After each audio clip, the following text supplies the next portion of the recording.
Hi, my name is John Saylor. Today we're going to be looking at the dirty fighting secrets of Judo. Judo has a lot of good fighting techniques. Unfortunately, it's become almost solely an Olympic sport today. And as an Olympic sport, it has a multitude of rules that hamper it as a martial art. Today we're going to be looking at Judo as a fighting art. Not as a sport, but as a fighting art. Obviously, we're going to be throwing the rule book right out the window, and we're going to be looking at stuff that works in the street. All right, working with me tonight is J.P. Pocock. J.P. is a professional mixed martial arts fighter with a record of 7-1. Thanks for helping me out tonight.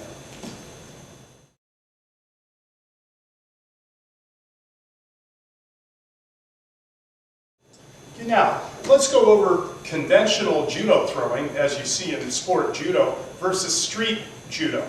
Let me show you an example of conventional judo throw. This is a sweeping hip throw. I could either be with an over grip like this, or I could simply grip this way. But either way, I'm just going to hook around the head and throw my opponent standard throw. Okay, now that's a standard judo throw. Another possibility for shorter stature guys might be a shoulder throw. Anytime you get wrist control and they come in right here, back up, and they're throwing. Now, let's turn JP around and take a look at one of the problems with that particular movement. Either way, if I come in with a standard judo throw and he has this hand free, he can easily get to a weapon. So as I turn in, even if I succeed in throwing, I'm getting stabbed in the back or whatever. Even if I succeed in the throw, he got the better end of that deal. Say I come in for a shoulder throw. Maybe he can choke me. Maybe I don't make the throw work. The odds are just not good enough for me. To come in right here, maybe he pulls me backwards. Maybe I don't make the throw work. For those reasons, conventional judo throws are too high risk for the street, in my opinion. You can place the odds better in your favor with other methods that we're going to go over here.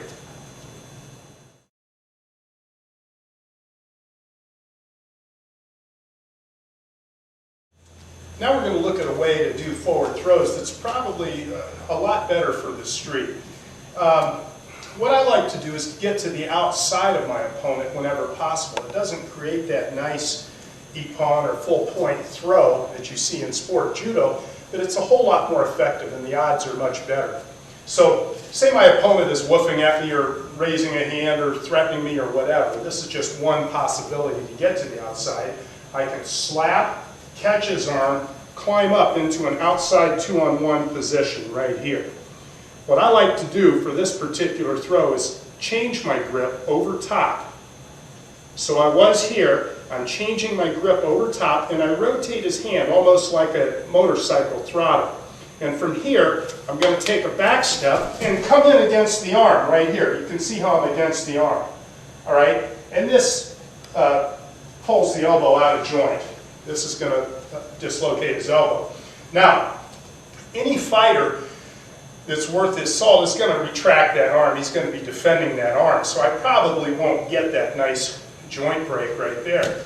More often, what's going to happen, I'm going to be pushing into this guy.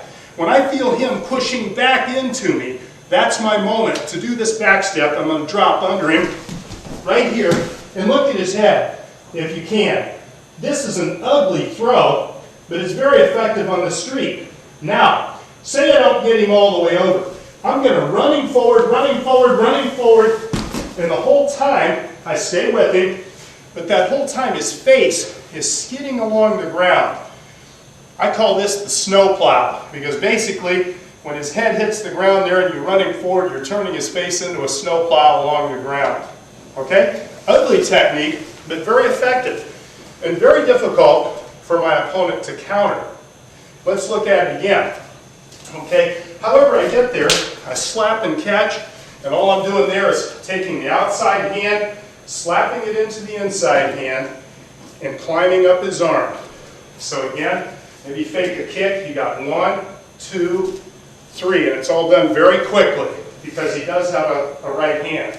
So here, and now I drive into the opponent to get a reaction back. I switch my grip over the top. So from here now, I feel him pushing back into me. I'm going to do this back step and get my hip all the way across, and I'm driving with my left leg as I'm running forward, running forward. Now, I stay with this guy right here if it's a one-on-one situation. From here, we're all set to go on the ground. All right? A nice simple technique. The odds are very much in my favor, and it's very difficult for my opponent to counter from there. Okay, let's take a look at how we get to that outside position. And we covered this on previous tapes, but you may not have those, so we're going to go over it again right now. Again, if we're in a fighting situation here, it's good to fake a kick or something like that. And as I plant, my outside hand is going to slap into the inside hand. You'll notice he has a right hand cocked and loaded right here, so I have to do this action very quickly and get to the side. And once I achieve this position, I got him moving so he can't brace hard enough to start throwing uppercuts and so on. I've got to do my work quickly right here. So, again, we're going to fake a kick, and then I'm driving into this guy right here. At the same time, I'm going to release, go over the top with the over grip with my wrist. So I was underneath, I'm going to let go over top, and then as though I'm using a motorcycle throttle. Another method is the wrist release. So the opponent grabs your wrist, is trying to pull you somewhere, you go forward. Okay, I'm not pulling backward. That's an invitation for him to come and knock me out or throw me, take me down, anything.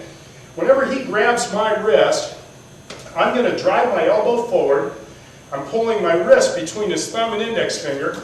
I step forward with my elbow, and I pull my wrist free, grab over the top, and climb. One more time.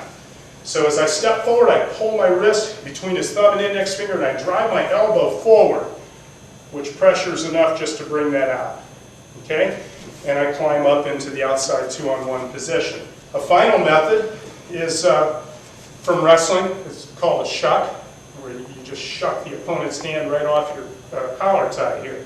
So from here, there's several ways to do it. Some people grab right here in the tricep, come across, and twist, and shuck the hand off that way. This is a good way. It works. So quickly, your left hand comes up, your right hand's on the elbow, turn, shuck the opponent off, and you come up into that same position. Another good possibility, if you're not quite as strong, is to take both hands down on the elbow, right here, and then shuck it off. And this is mostly from the hips. Okay, your legs and hips are torquing as though you're throwing a hook. So you're right down right here and turning as though you're throwing a hook, climbing up into the outside two-on-one. Let's look at it from here. So I'm coming down, turning away from the guy and coming right into the outside two-on-one, switching my grip. And then we go into the previous technique.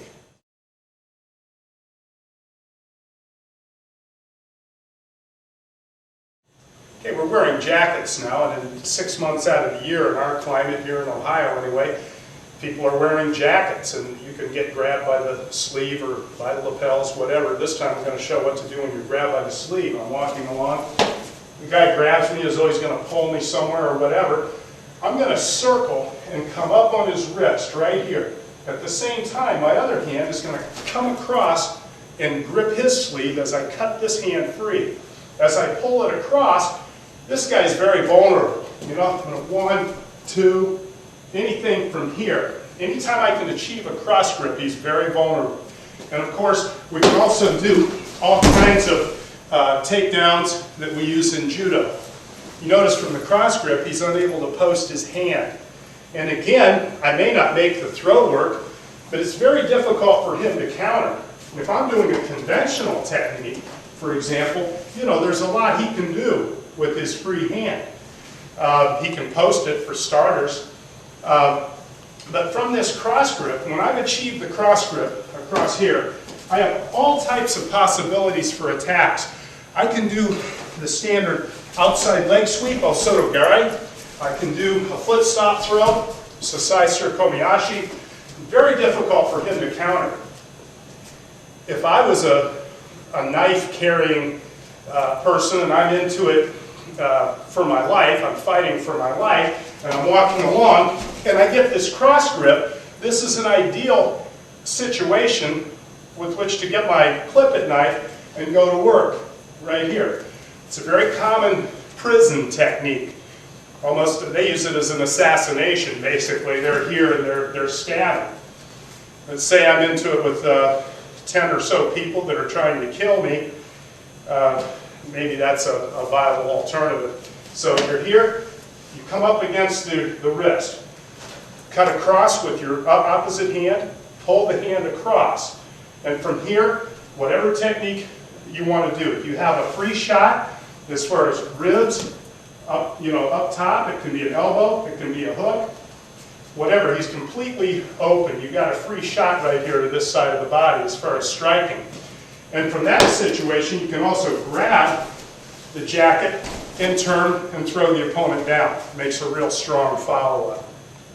Okay, let's take one more look at this technique. We're going to do an example. This time we'll do the foot stop throw. So he's coming in. I'm going to come up, cross parry. We've got all that. I'm coming up around my opponent and hugging him tight so there's very little space. And then I'm just going to spin him around my axis. Okay, so right here, I step to the outside. I'm going to prop with my foot. That way he can't take a step forward. This is what I'm doing. So here we go again. Here, cross parry, grab, right here. Okay? From here, there's all kinds of things you can do to the opponent. You can strike, you can drop a knee, you can turn, strike, run, whatever. The options are endless once you've got the guy down. All right, let's take a real quick look at the technique itself. Okay, we've got the grip break. We pulled it across. I'm reaching up, grabbing around the opponent's back. Now from here, I'm going to step to the outside with my left foot. And at the same time, I'm getting some momentum. Now, one small point, I want to angle my toes in towards my opponent if possible, so that as I spin, there's no strain on the inside of my knee ligaments. All right? So one thing to remember is always point the toes towards your opponent, prop the foot, and turn. Just rotate him around your axis, look behind you in the direction that you're going to throw. One thing that'll help you is to hug him tight. You don't want a lot of space between you and your opponent. So right here, hug him tight, okay? Step to the outside and just keep them going. Now let's get a close-up of the grip release that we're using right here. My opponent's grabbed me by the sleeve, all right? Maybe he's going to pull me somewhere. What we're going to do at this point, I don't just want to pull backwards because he can follow in and attack, he can take me down, he can do all kinds of things. So the first thing I want to do, I'm aware that he can hit me with this right hand. So I've got my hand up. This hand is going to do a small circle, right like that. I hope you can see this. And I'm coming straight up against his wrist. All right? Sometimes you may, if he's got up a little higher, you may use both hands right here to apply pressure to his wrist. Now, my opposite hand, in this case my left, is going to come across and strike my opponent. The thumb is up. That's so that my fingers can grab any sleeve that's underneath. He doesn't have much sleeve, but there's some right there. The sleeve is going to be hanging down. It won't be up here. So I want to come across with my thumb up. And at the same time, my right hand is going to cut backwards. I'm going to yank my arm backwards. Hopefully I'm going to leave his fingernails right along my sleeve. Okay? So from here, I come up against the wrist. My left hand is going to cross parry and smack him right on the wrist as I yank free with my right hand. As soon as I do that, I'm going to pull his arm across. And this is where all the fun begins right here. This is when we can attack. We really got a free attack right there. There's very little. I might not make the throw work. There's always a possibility he's a tough guy, has superior balance or whatever. It might not work, but I think my odds are good. But even if it doesn't work, I haven't lost anything. And I can always, as I said, I can always hit. You can hit. You can follow up attack with throws. I can release, strike, hit from the outside, and try to make my escape. Your odds are so much better on the street, attacking to the outside, as opposed to using a conventional judo technique. Just a little side note on that cross grip that we just demonstrated. In competitive judo today, well, I'm not sure under the current rules, but they used to have 3-second rule. You could hold that cross grip for 3 seconds, maybe it's 5 seconds, I don't know, and you have to be attacking continuously. Well, why aren't you allowed to keep the cross grip? Well, I think that's simply because it screws up conventional judo. And you know, it makes the judo more difficult to execute. So for our purposes, where there are no rules, it's outstanding to stay on that cross grip as much as possible.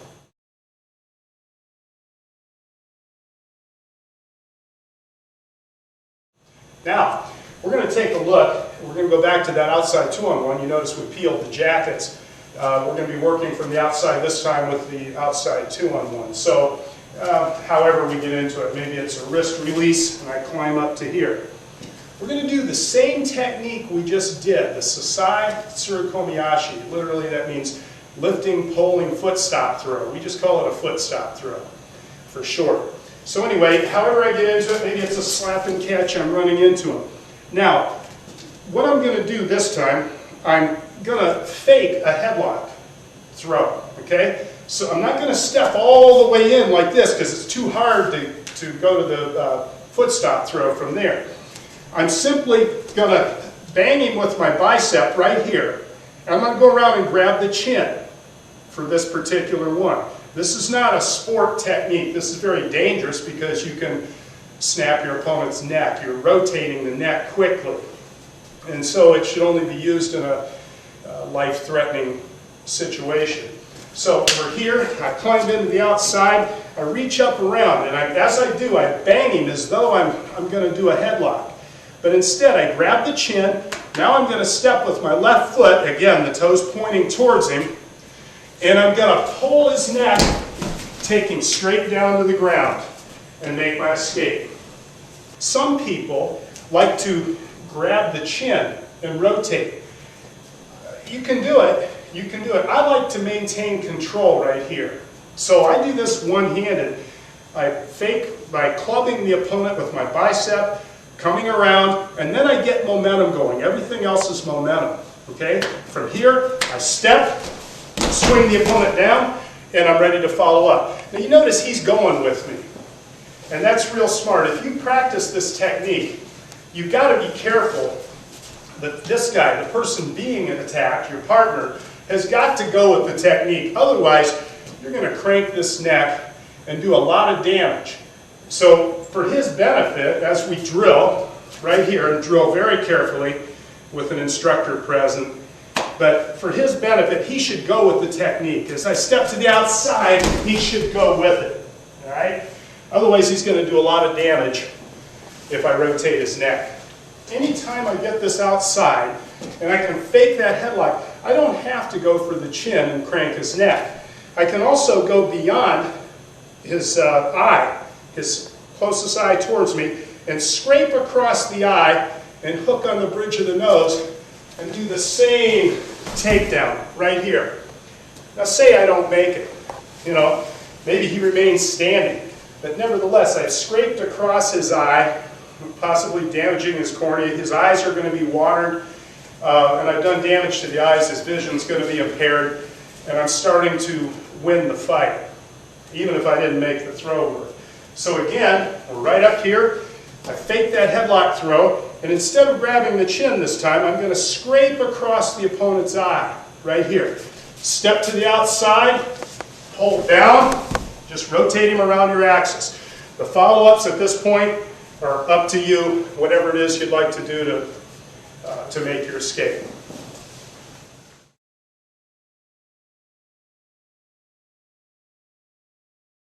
Now, one of the things we need to discuss, I want to help you defeat larger, stronger opponents. And one of the ways that you do that is with movement. And in Judo, the Japanese have a concept, tai sabaki. Tai sabaki. It simply means body movement. And this is how you can off-balance a bigger, stronger opponent. Also, bigger guys hate being moved around. This is where you create vulnerability in your opponent. So obviously, well, JP isn't bigger than me, but nonetheless, you've got to use your imagination. But I want to set up movement to off-balance my opponent. I don't want to just attack him. And on previous tapes, we discussed this. Here might be how we would use Tai Sabaki in a sporting situation. I've dug in and achieved an underhook. Maybe we're in an over-under position. But you see how this foot is too far back for an inside trip or an Ouchigari. What I'm going to do is step to the outside, swing him around, and then hit that inside trip right here. That's one example of using Tai Sabaki to set my opponent up. Another might be, if I want to attack this foot, say with a Kochigari, a minor inside trip, I'm going to step outside the opposite direction, get my opponent stepping, and hook right here. You see what I'm doing? And it puts him in a good position to execute a takedown. Now those are sporting applications. Tai Sabaki can be used to redirect an opponent. Say we're fighting. My opponent and I are fighting over here. Notice we have a wall nearby. So if we're sitting here duking and getting in a fight, and I can come in, possibly get a hook, an underhook, and cut my opponent's head, I can use a Tai Sabaki motion to bang his head in the wall. You can see what I'm doing. Now you need to practice where you need to start and so on. I believe for me to bounce his head off the wall, this is probably my best angle right here. But you got to be looking around you all the time in a self-defense situation to see what's in your environment. Is there a pool table there? Maybe a car? Maybe you've been assaulted in the parking lot? Are you in a restaurant or a bar or something like that and there's a wall handy? Church pew, you have a doctoral dispute or something, but whatever, there's always some kind of object in the place you can use. So we're here, we're fighting. I dig for an underhook, I've come up to the outside. Now, I can also throw knees and whatnot, but when I've done that, I'm going to set up some movement and use it to bang my opponent's head into an object. Let's take a little closer look at the Tai Sabaki and some of the other things that you can do with it, because it really does set up not just banging your opponent into the wall, it can also set up knee strikes, anything else. So say my opponent assumes a fighting stance, okay? Remember the slap and catch? We got to the outside 2-on-1. I'm going to release the wrist, cut my hand, go up behind his neck, right here. And now I'm going to push off of this foot, my left foot, onto my right, and circle my opponent. You see how this, when I bring my knee back from here, I can strike the head, or if he doesn't come down, I can strike the stomach. That time I brought his head down. So again, the minute a guy raises his hands, it's obvious you're in a fight. You might as well start fighting. Don't wait to see what's coming. So if we're sitting here and I'm having an argument, if this guy's arguing with me, and he raises up any hand, I know right away the fight is on. Don't wait. At that point, you've been assaulted. So from here, my left hand, I'm releasing, I'm coming up behind the opponent's head. Now I can throw a quick shot right here, and from there I'm going to set up a Tai Sabaki motion, a body movement to get him moving. I'm going to push off of my left foot onto my right, swing the opponent. He's still upright a little bit this time, so I'm going to throw the knee to the midsection and do a second Tai Sabaki to bring his head down and bring a shot to the knee. We can follow up with all kinds of things. So you can see how that momentum that I create with the Tai Sabaki or the body movement, the momentum that it creates, puts me in a favorable position, puts him in an unfavorable position to be attacked. If his opposite foot is forward, so he comes up, I'm going to parry, come up with my right hand, I'm going to try to achieve an underhook right here. I'm going to push off, go to the outside, draw my leg back. In this case, I notice his head is down. All right? So it's a concept that's done in sport judo. The Tai Sabaki is generally used to set up throws, but it can also be used in the street to set up striking techniques or to redirect somebody into a ball or another object. So keep that in mind. Another possibility, like just say you throw a straight right and then retract it, right? I can't parry fast enough to get outside and do a Tai Sabaki motion over there. So as he throws that right and retracts it, I'm going to attack his lead hand right here. Okay, so real quick straight right. I parry onto the outside of the hand that's just sitting there, okay? I'm fast enough to hit a still object anyway, all right? So as he throws that straight right, which is a real common attack, and he retracts it, I attack the lead hand instead. Dig for the underhook right here. Can you see where my hand is? I'm trying for that underhook. My left hand goes up around the head, okay, behind his neck. And now I'm pushing off my left leg onto my right, withdrawing my left leg back, and this time I notice he's down low, so I'm bringing that knee straight up into his head, up into his face.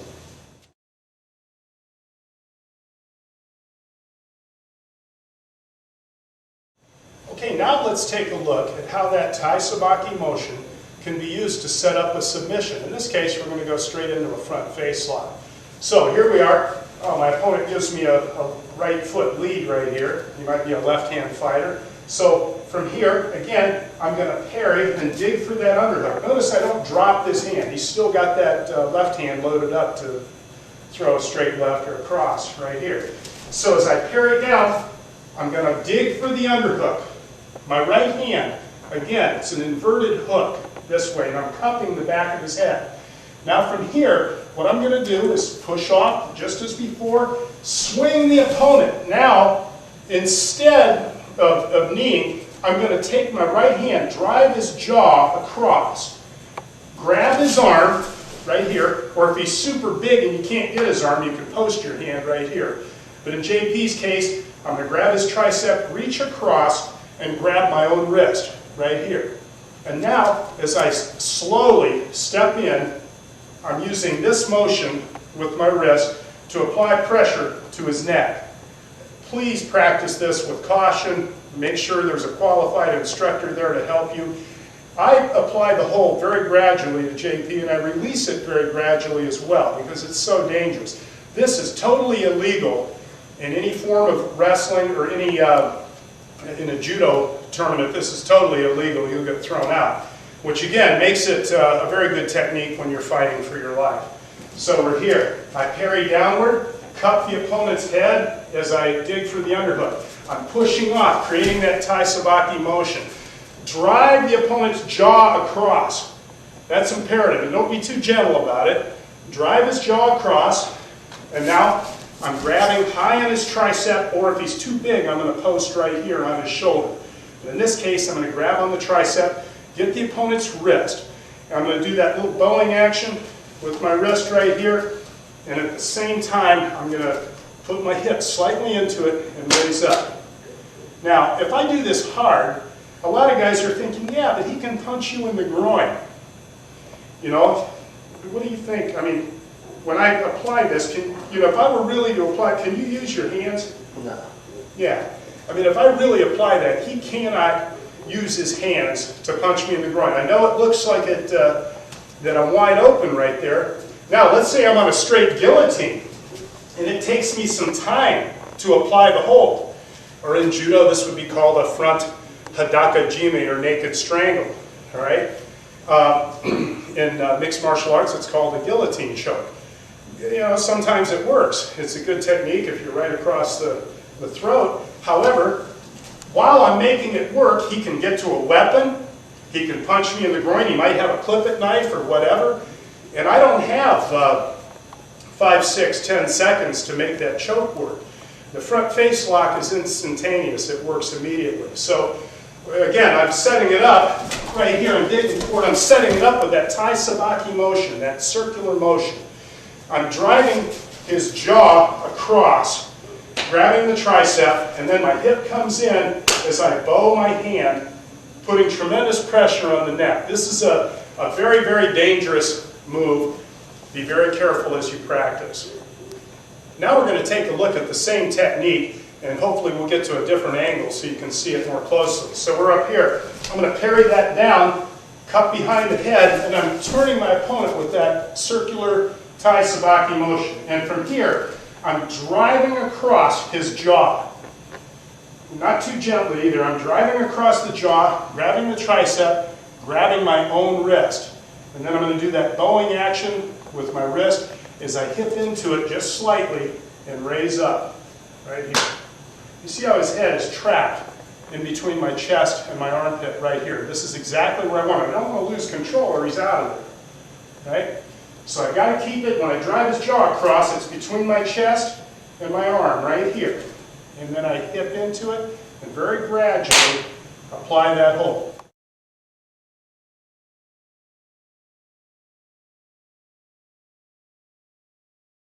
A technique that we often see anymore, a lot of people have wrestled in junior high, high school, some college and further, is a double leg tackle. Okay, even if a guy's been in football or something, you see these type of tackles. So we need to have something for it. Now, preferably I'd like to sprawl enough and hip into it, get around back of my opponent, but let's say I'm a little late. And that's very possible because if I'm sitting here in a fighting situation, I'm not down in a wrestling stance. I'm not down low enough to defend my legs well. So it's very possible I'm going to be late on my defense. So we need something for that moment. This is an illegal move. It's not legal in amateur wrestling or in sport judo, either one, because it damages the neck. So it's very dangerous. So we're out here. My opponent shoots. I'm late on my sprawl. He's gotten to my hips. He's on my legs right here. And he's going to finish if I don't do something. What I've done is with my right hand, I've come over the top of the head and grabbed the chin. We'll look at it from a different angle in just a minute. I'm grabbing on his arm and pulling up and clamping. I'm doing a half a back step right here, and I'm going to pull the opponent right over using his neck, and I'm going to finish from here with whatever, either strikes or submission skills. Let's look at it from the opposite angle so you can see what the right hand is doing. So we're here fighting, he shoots, I'm going to sprawl, but I'm a little bit late, he might finish. So I'm going over top, grabbing the opponent's chin. My left hand is pulling up on the opponent's arm and clamping down. From here, I'm going to rotate the chin and his neck as I do a half back step right here, place my foot across almost like a tayatoshi in judo. And I'm pulling and twisting the opponent when coming straight down with him. Obviously, you've got all kinds of follow-ups. We covered that on another tape, knockdown to submission. So I'm not going to go fully into that. We're going to keep it standing right now. Now again, very dangerous move. You got to be very careful with it. Let's get a close-up, if we can, of the chin. So we're here fighting. I sprawl. I'm going right here. I've got the opponent's chin right in this position. And from here, I've got to pull up on the other arm, clamp down. So I'm pulling with my left hand on his arm. I'm doing a half back step. My right foot is blocking the knee, and I'm going to rotate and turn the opponent over. And from here we follow up as we need to.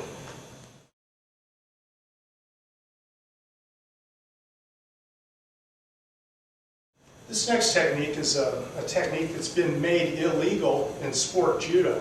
It was made illegal because so many people in black belt caliber, national and international class fighters even, were having their arms broken with this technique. Obviously, it's a very good street technique. It was very effective.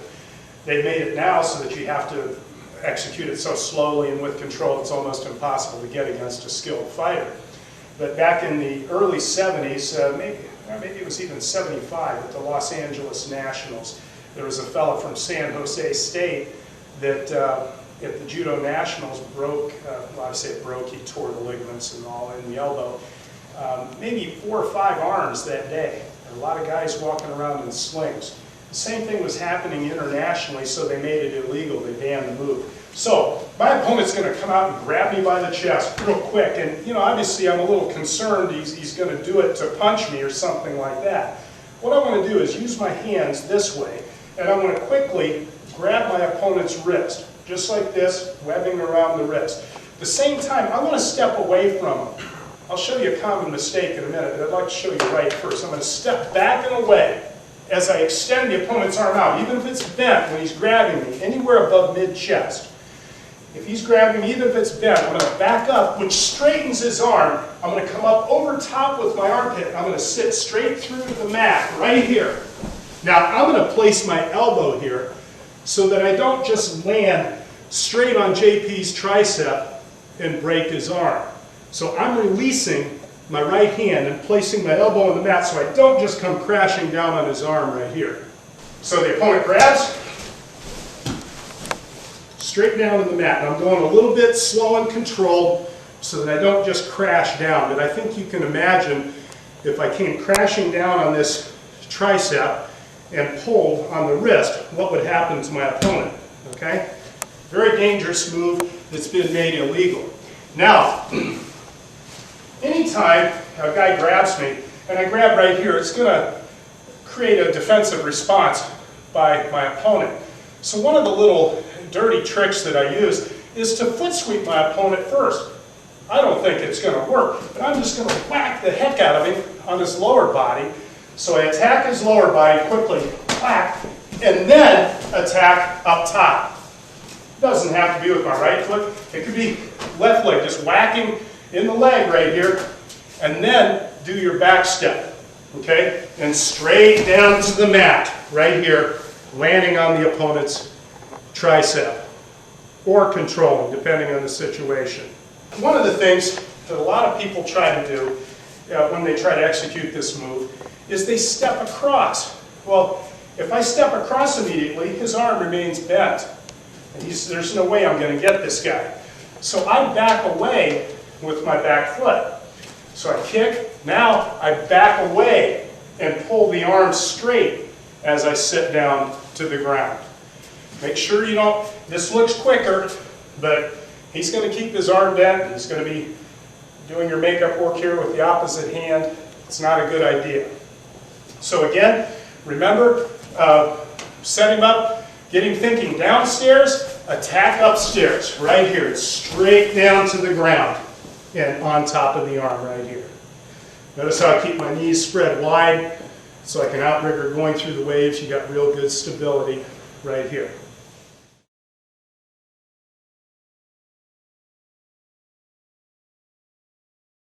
Okay, now let's take another look at how we might redirect our opponent. We worked earlier on the outside 2-on-1. This time he's leading with his right foot. Maybe he's a lefty this time, so that we can see the camera here.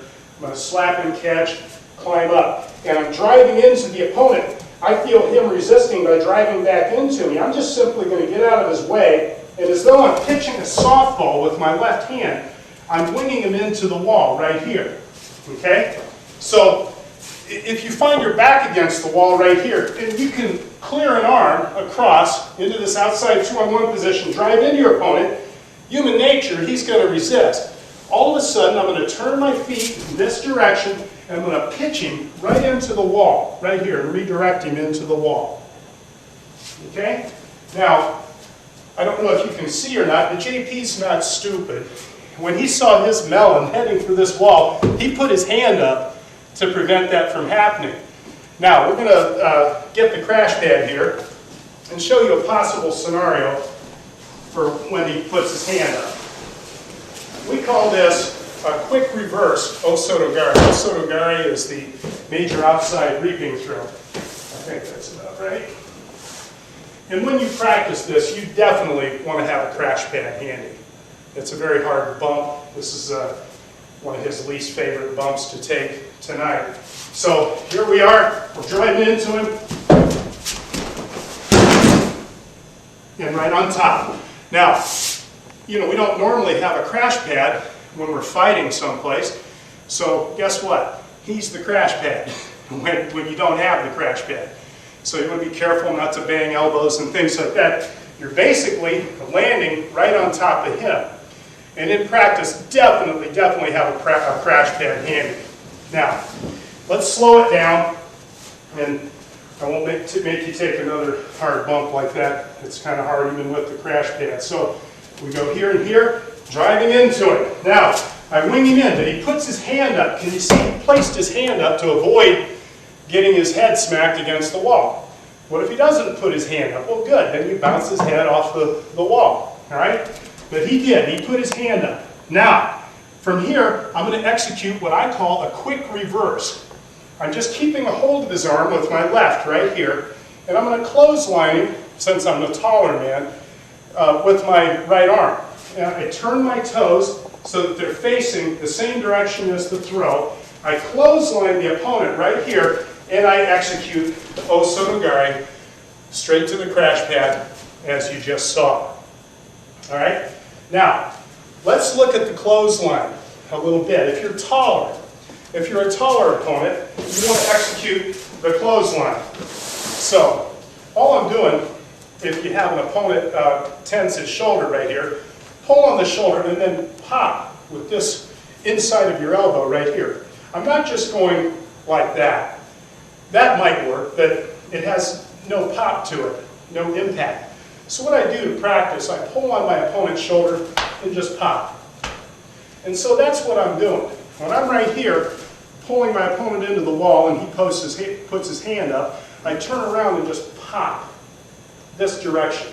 Now, say I'm shorter than JP. This clothesline is not the technique for me to control his head. So what I want to do in that case is I'm winging the opponent forward. I turn my toes the same way. My left foot, my toes are turning to face the direction of the throw. My palm heel strike is going to come up from the inside right here. I'm going to hit the chin, and my fingers are going to go into his eyes right here. And all of you are thinking, drive your fingers into his eyes and it'll go to his brain. I don't think so. He's going to defend that reflexively. He'll defend his, a man will defend his groin, and he'll defend his eyes, reflexively. The first is a fear of castration. The second is a fear of being blinded. These are innate responses. So when I'm driving forward and I come back in with this chin strike, I'm going to drive my fingers up into his eyes. Yeah, maybe I'll scratch his eyes, but the main benefit is look at the weight over his heels. If you can see JP's heels, he's about to fall down. Of course, all he would have to do is step backward to avoid that. So that's when I come in with that strong reaping action that you saw earlier that took him to the ground. So if you're a taller person, I think the clothesline's a good technique. If you're a little bit shorter, come underneath, get the chin, and push into the eyes, execute your Osotogari. Now, needless to say, you've got to be very careful with either one of these techniques when you practice. First of all, have a crash pad handy. Secondly, when I'm doing this particular technique here with the palm heel and the fingers to the eyes, you've obviously got to be careful of the eyes. The other thing is, the opponent cannot do a proper fall. He can't. In judo, you do an ukemi, or a fall, with your chin tucked to your chest. This prevents him from tucking his chin to his chest. He's going to bang his head with a lot of force. It's a very dangerous technique, and it should only be used in serious situations where you're in danger of being injured or killed. And also, when you're practicing with your opponents, you got to be very careful when you're practicing this. You got to have some cooperation between you.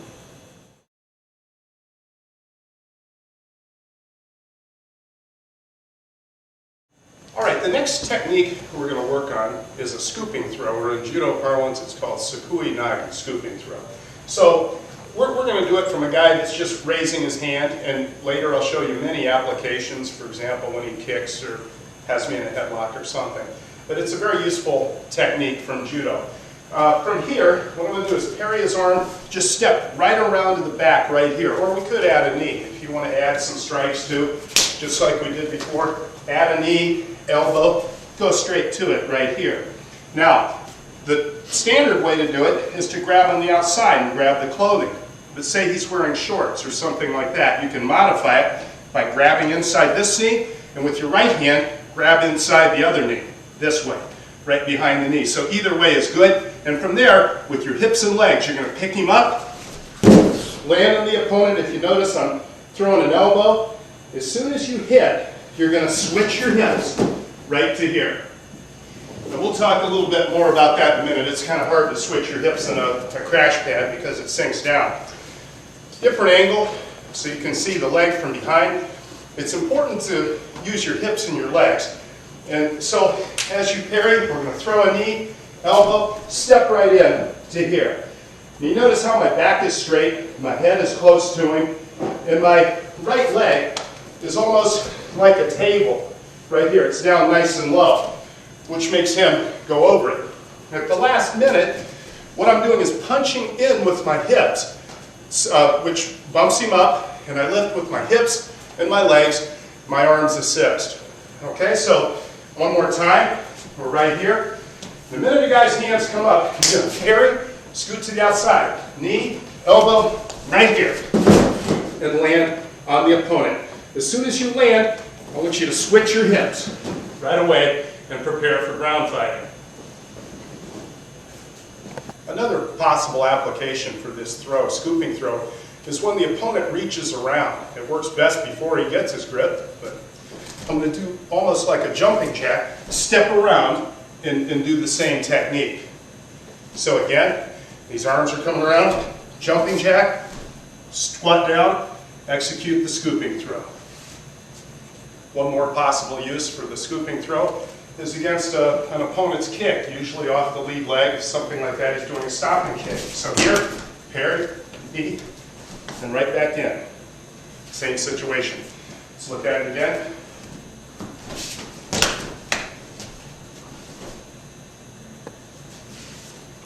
Okay, one of the applications, another application anyway of Sakui Nage is the headlock. My opponent reaches up. He may be about to pound me with his hand right here. So I've got to act quickly. What I'm going to do is very quickly throw a strike to the groin and move into position for Sakui Nage. Real simple. Or it could be an elbow to the groin, either one. And then from here, up, land, switch the hips, just like before. Okay, again, my opponent gets the headlock. I'm going to throw a strike to the groin, step in front, right here. Land on the opponent, switch the hips, right here. Okay, now we're going to just isolate this part where we switch our hips. This is really important because if I don't, if I remain here and he bridges into me, I'm in a lot of trouble. So I don't want to stay there for long. And once I've thrown him, I'll be in a position like this. Notice how I put this foot back a ways for stability. And as soon as I hit, I'm right in this position, my right leg is going to swivel through right to here. Now there's something else I want you to see. I keep my feet, my knees wide so that my hips are down. And my right arm is in a nice position right here to sweep his arm backwards sometimes. And I've got a nice hold right here. Now we have a whole tape on following up the knockdowns. That's not my intention right now, but this is too good to pass up. So we were right here. We switched our hips. My left hand is on the ground checking his hips so that he doesn't shrimp into a guard position. Sometimes, if my opponent isn't aware, my right arm can come up around and trap his arm right here. I'm grabbing behind his neck, pressuring downward with my shoulder. And from here, you're in an ideal position, if it's a one-on-one fight, to go to work on your opponent. Okay, real quick, I just want you to see the position of this left hand. We've just thrown, we've gone through the Sakui Nage throw right here. I swivel my right foot under, my left hand right here is going straight on the ground, to flat on the ground, so that my opponent can't shrimp in to a guard position right here. I'm preventing that guard position right now. And again, the right arm coming up over the top and trapping his hands, his arms together.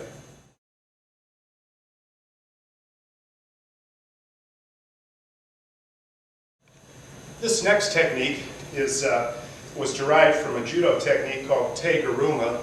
We call it Te-Garuma in the West. It's actually a variation of the Sakui Nage. But it's very useful, and we call it the 5-on-2.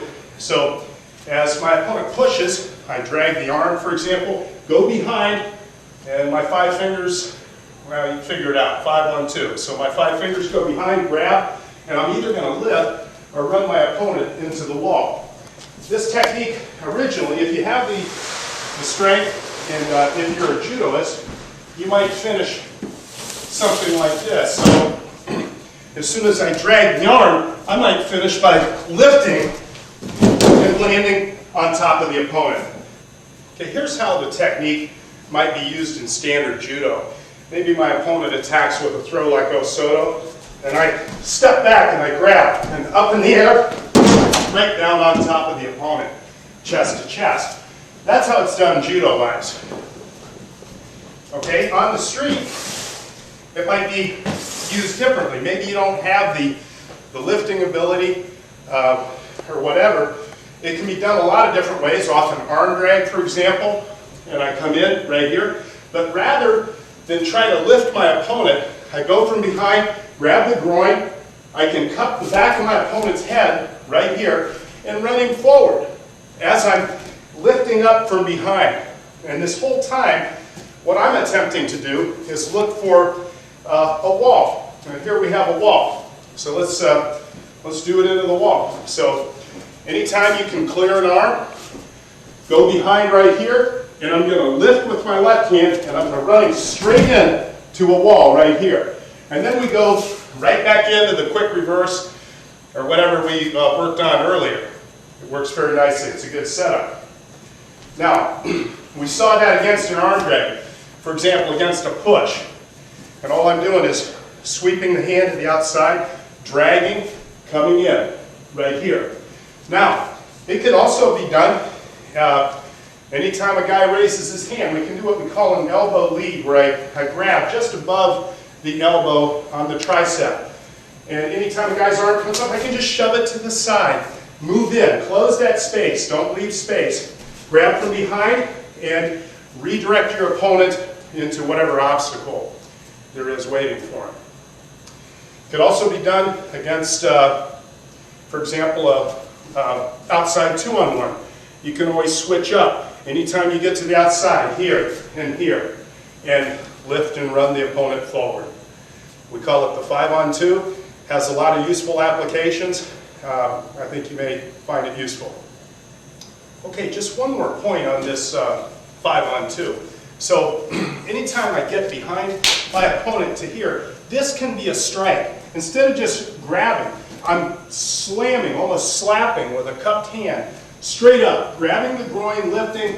If he has hair, I grab it. If not, I use this inverted hook with my hand to redirect the opponent and guide him into obstacles or out the door or whatever it happens to be. But this can be a strike. With a cupped hand, you're going up from behind, striking the groin, lifting, grabbing, and redirecting your opponent wherever you want him to go.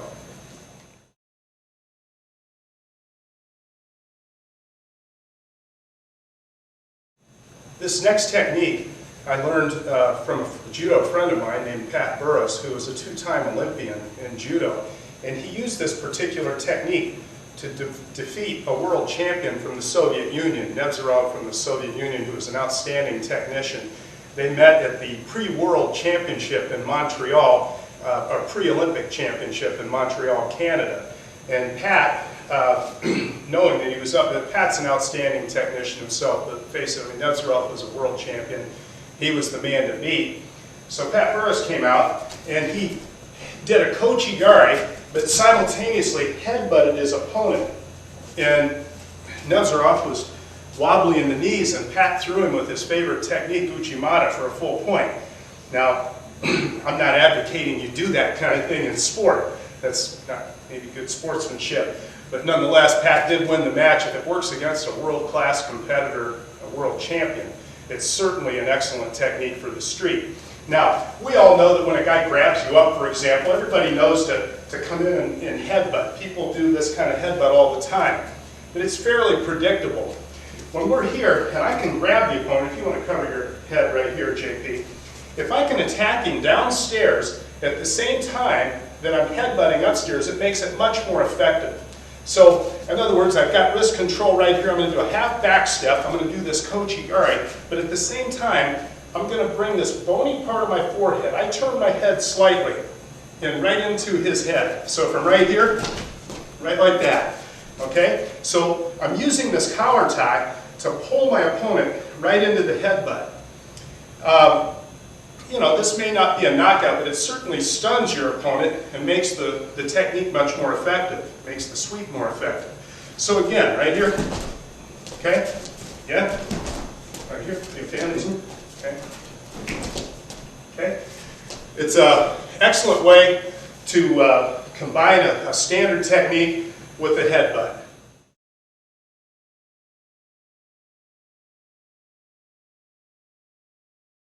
Now, in standard judo, foot sweeps are used a lot, and generally they're used, for example, when I get my opponent moving laterally. So if you'll step laterally, you know, this way is a standard foot sweep, right, where you're cupping the foot and sweeping.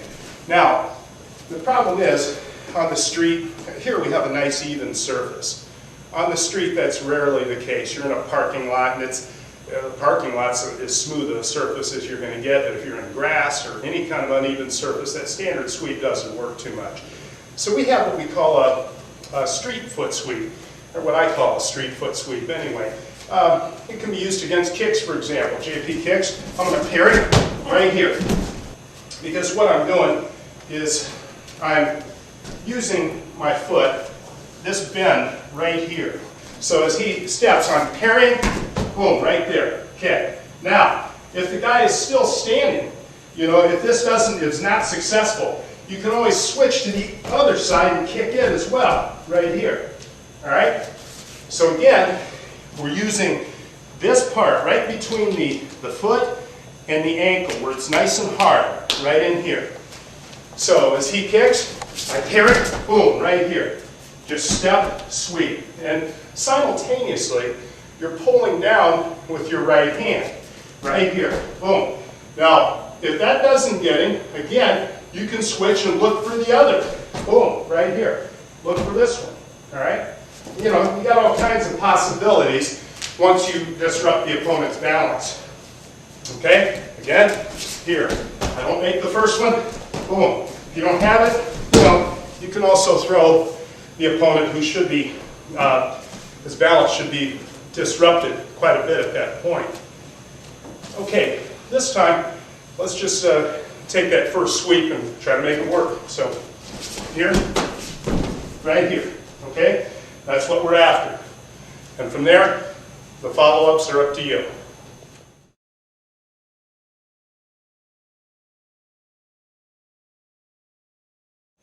Now, the next technique that we're going to be working on is a judo technique called kosotogari. And actually, I'm using the term very loosely for the judo purists out there. Kosotogari means minor outside leg sweep. All right? The actual kosotogari is going to be more of a timing move. It's more of a sweep, and a sweep from behind. That's not what I'm doing. I'm doing more of a hooking motion. So I'm using that term very generically to mean anything where I'm hooking here or the far leg. I know there are different terms in judo. I don't care. What I mean by it is anything where I'm hooking the outside with this leg. All right? Now, the basic technique, and I'll work from an underhook right now. It could be done from an overhook or a whizzer, either one. But I'm going to be working from an underhook. What I'm going to do is cross step with my left leg, and I'm hooking right here about the calf area and driving my opponent down. My left hand, which has wrist control right here, is driving towards his waist. And as you notice, I step in close to the opponent right here. I step in close. I don't want to be spread out like this. There's too many possibilities for him to do a sweep, an uchimata, or a leg elevator on me, or other techniques. So I want to bring this foot close in. I'm close to him with my head. I take my hand, drive his wrist to his waist, and I'm pulling down on the underhook right here to break his balance. All right? Now, as far as technique, I can either hook or I can hit the far leg. I like to hit the far leg that contains more of his weight back there. So from here, I'm going all the way to that support leg in the back, pulling down and finishing. Okay, and this next technique, we're again going to use kosotogari, the minor outside leg sweep. But you'll remember earlier in the series, we banged his head into the wall and we came back with kosotogari, major outside leg sweep. Now we're going to do it with kosotogari. And all I have from this far side is an outside 2-on-1 right here. This is what I'm working for right here. I've got the outside 2-on-1. And this hand is more or less like pitching a softball as hard as I can. And I'm trying to redirect his head into the wall. So right here, boom, but he puts his hand up, unfortunately. Now, bring this just a shade closer. So I'm right here. As he comes off the wall, I'm going to clothesline, and I'm going to slam straight to the ground, switch my hips, and prepare to work. Now, some of you guys may like to throw forward. And the problem is, with forward throws, a lot of guys will throw a hip into it to defend. So when I come forward, I'm getting this all the time. Well, again, so I come in, and I get that hip to block me.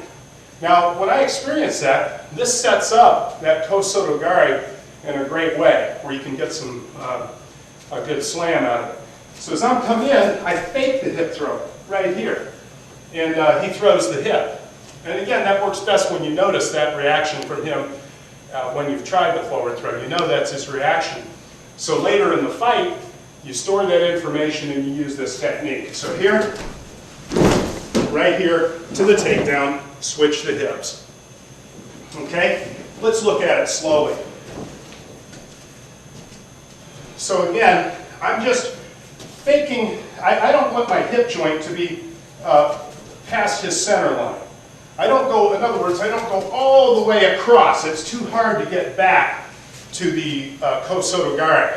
What I'm doing is just the side of my hip is about towards his center line right there. And that draws that reaction out of my opponent. And then from there, I'm going around, and I actually hook his far leg to get a better slam. All right? One more time.